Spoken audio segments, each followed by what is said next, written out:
Our scripture reading for this morning comes from Lamentations, chapter 3, verses 21 through 24. But this I call to mind, and therefore I have hope. The steadfast love of the Lord never ceases. His mercies never come to an end. They are new every morning. Great is your faithfulness. The Lord is my portion, says my soul. Therefore, I will hope in him.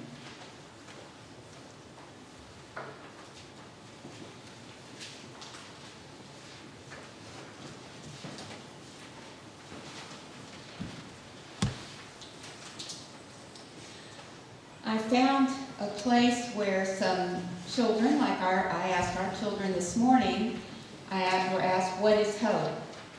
Megan said, and Megan is 7 years old, I think hope is when you wish for something to go a certain way. We had one of ours who said it's about wishing.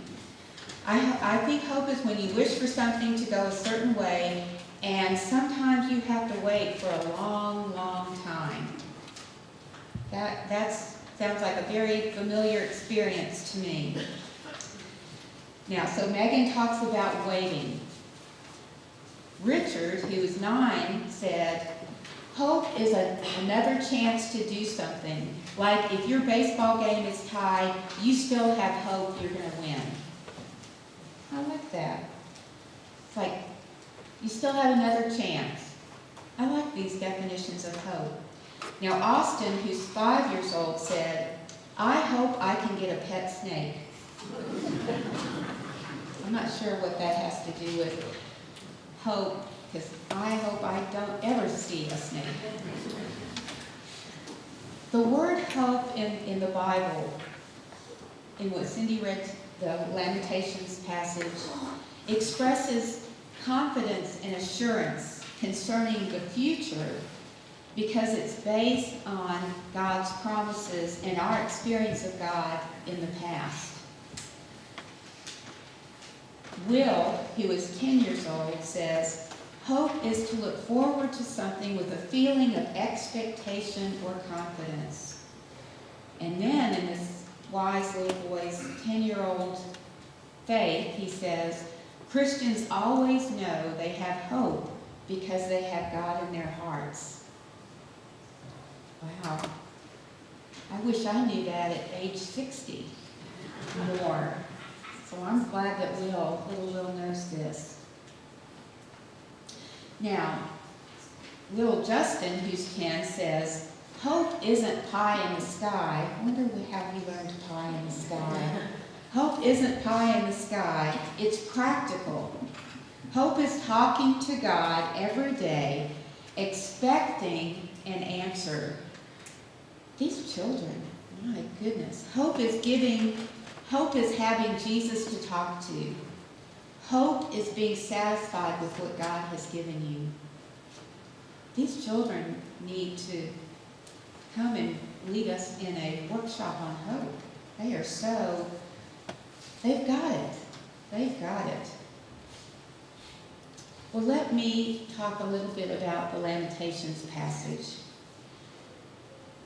Lamentations is in the Old Testament. It's 4 chapters long. There's chapters 1 and 2, which are filled with lament. Lament being sadness and grief and anger and despair. And then there's the 3rd chapter, and in it are some of the verses that express hope and confidence and faith in God. And then the 4th chapter goes back to despair and anger and frustration. Now the people, the person or persons who were sharing their lamentations in this book of the Old Testament were grieving deeply because they had been abducted from their country. They had been stolen. They had been captured and taken to Babylon, which was not their homeland. Babylon was the home of people who worshipped not their God, not their Yahweh, but their own God. And so these people were homeless, and they were in a strange and foreign land.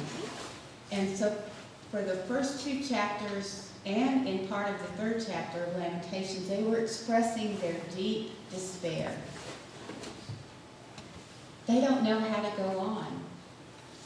There's a place in the Old Testament that says, how can we sing a new song when we're in a foreign land?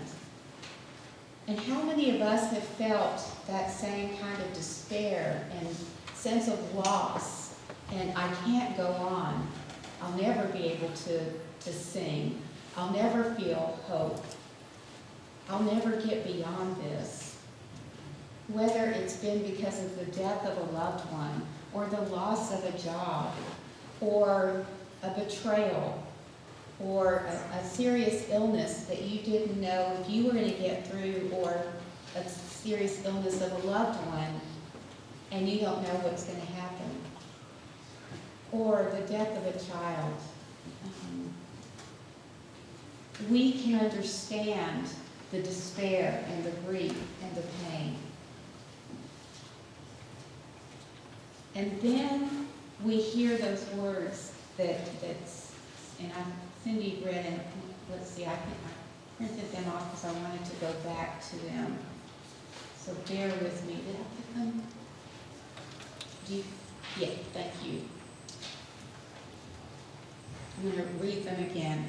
But this, okay, in spite of all of that, of being taken prisoner, taken captive to another country, I'm trying to imagine what that would be like, and wanting your children to grow up in your home country with your traditions, and being able to worship your God, Yahweh, our God, and not knowing if that's ever going to happen. Are you ever going to get to go home? And the writer says, but this I call to mind, and therefore I have hope. And what does he call to mind? That the steadfast love of the Lord never ceases. His mercies never come to an end. They are new every morning. Great is your faithfulness. The Lord is my portion, says my soul, and therefore I will hope in God. And sometimes that hope and that remembering of, and what you call to mind of God's love with you and God's grace that has been with you before, sometimes you hold on to that with all your might, and it feels like it might be slipping away.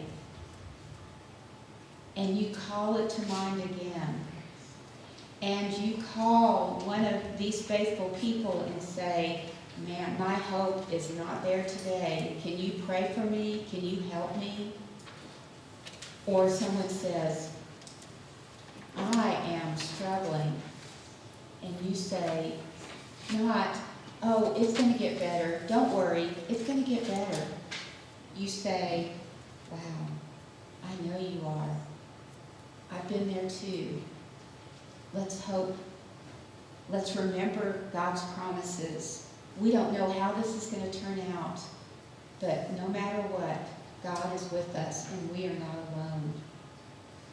And that's what the people, God's people who had been taken captive and taken to another country and were slaves, basically, and were not having the freedom to worship as they wanted to, who were surrounded by all these graven images of other gods and were feeling so down.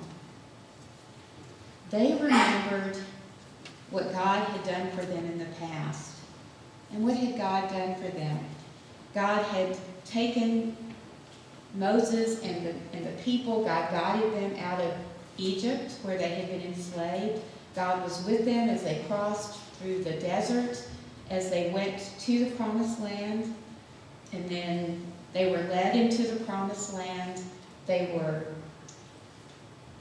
reminded of those stories. They were reminded of when Abraham and Sarah, who were maybe in their 90s, had a child.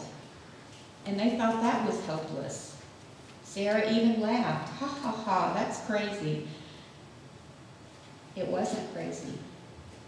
So the people remembered the stories of their faith, the stories that they told their children, and their children told their children, that God is always with us and we are never alone. So this I will call to mind, the writer of Lamentations says, and therefore I have hope. The steadfast love of the Lord never ceases. God's mercies never come to an end. They are new every morning. Great is your faithfulness, God, to us. The Lord is my portion, and therefore I will hope in God. Amen.